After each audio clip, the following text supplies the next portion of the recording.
Enkola ekitongole kiwoza ky'omusolo ki URA gikyaleetayo okusolooza omusolo okuva ku basuubuzi emanyiddwa nga Electronic Fiscal Receipting and Invoicing Solution (EFRIS) eyogeza abasuubuzi ebikankana ssaako n'okwekalakaasa nga bagiwakanya okakkana nga amaduuka bagaggadde era okufunamu ku buweerero abasuubuzi bamala kusinkana mu kulembeze wa ggwanga.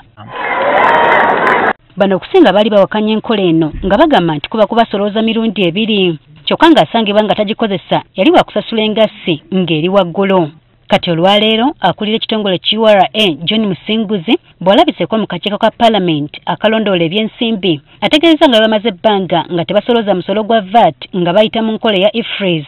Kuva mu mwezi gw'okuna tubadde tuyigiriza tekinologi ono omupya wa EFRIS abantu basobole okumutegeera akola atya ate kyetulabye kuva mu kuyigiriza kuno tuze nga tulaba enamba y'abasuubuzi abajja kwewandiikisa ku lukalala lwa EFRIS nga yeeyongeramu. Kyokka mu kiseera kino bakola ne ku mateeka okukendeeza ku kibonerezo ekiweebwa omuntu abeera akwatiddwa nga tasasula musolo guno.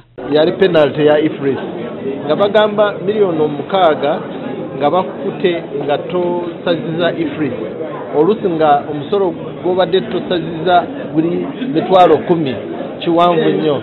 So mu mateeka ge tuleeta mu Parliament next week waliwo etteeka lye tutaddemu erigamba nti ekibonerezo kya EFRIS kibeere nga kyenkanankana kiri related ku musolo gw'obadde osaza.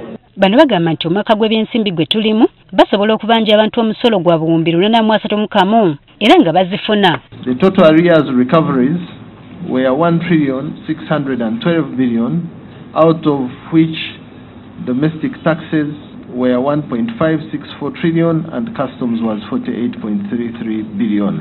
Kati URA bwe bagamba bakuleetera lisiti y'abasasula omusolo bakuleetera yaabo be bawandiika.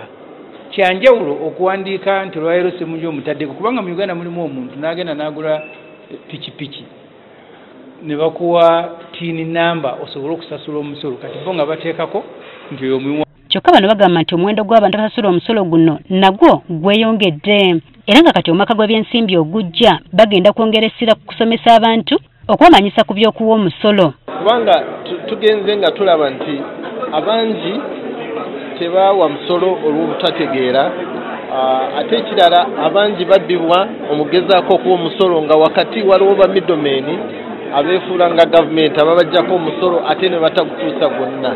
So essira tulitadde mu kuyigiriza ba taxpayers. Bano embalirira yaabwe ey'omwaka gw'ebyensimbi ogujja ya buwumbi 764 era nga kwe bagenda okusinziira okusolooza omusolo ogunaatambuza eggwanga. Out of this growth, what are the areas which are likely to contribute to tax?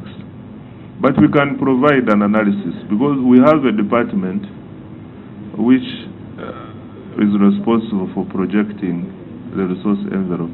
Ekitongole kino kisuubira okusolooza omusolo gwa buse 35 n'obutundutundu 692 ogw'omwaka gw'ebyensimbi 2025-2026 kyokka nga waliwo okutya okuva mu babaka abalala nti zino tezimala kuba nnyingi ku zo zigenda kusasula bbanja lya Uganda.